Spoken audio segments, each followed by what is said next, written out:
What if I told you that Africa's history was once written in gold and stone, shaping the world as we know it?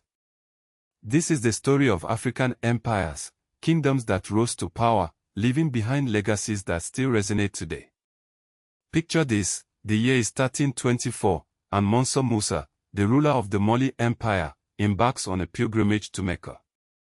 His caravan is so vast, it stretches across the Sahara, carrying gold that would leave Egypt in economic shock for over a decade. This is just one chapter in the rich tapestry of African empires, a history often overshadowed by colonial narratives. But today, we journey back to uncover these lost stories of power, trade, and culture. Our first stop is the Mali Empire, a kingdom that thrived from the 13th to the 17th century.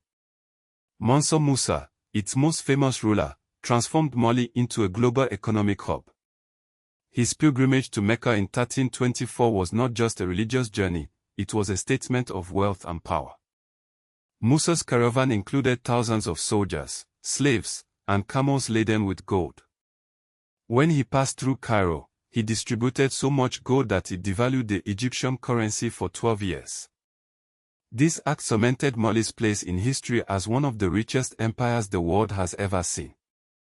But Mali was not just about gold, it was also a center of learning. Timbuktu, one of its key cities, housed over 100,000 students and 25,000 manuscripts, making it a global center of Islamic scholarship. Next, we travel to the Songhai Empire, which rose to power after Mali's decline. Under the leadership of Askia Muhammad I, Songhai became a dominant force in West Africa. The empire expanded its territory, controlling key trade routes and cities like Gao and Timbuktu. Songhai's defeat of Mali at the Battle of Anfeo in 1464 marked its ascendancy. Timbuktu, once the heart of Mali's intellectual life, continued to flourish under Songhai rule, attracting scholars from across the Islamic world. But by the late 16th century, internal strife and external pressures led to Songhai's downfall, culminating in the Moroccan invasion of 1591. Now, let's journey to southern Africa, where the stone ruins of Great Zimbabwe stand as a testament to a once thriving kingdom. Built between the 11th and 15th centuries, Great Zimbabwe was the largest pre-colonial stone structure in Africa, with over 180,000 cubic meters of stone used in its construction. This kingdom, known as Monomatopa, was a hub of trade, exporting gold to Sofala and trading directly with China, as evidenced by Chinese porcelain shards found at the site.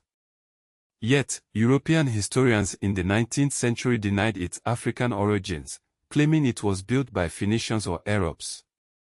This deliberate suppression of African achievement was part of a broader colonial narrative aimed at justifying European dominance. Moving west, we encounter the Kingdom of Congo, a powerful state that existed from the 14th to the early 20th century. Under Nzingamvemba, also known as Alfonso I, the kingdom embraced Christianity in 1491, sending students to Europe and establishing diplomatic ties with Portugal. However, the Portuguese slave trade eventually exploited Congo, leading to its collapse.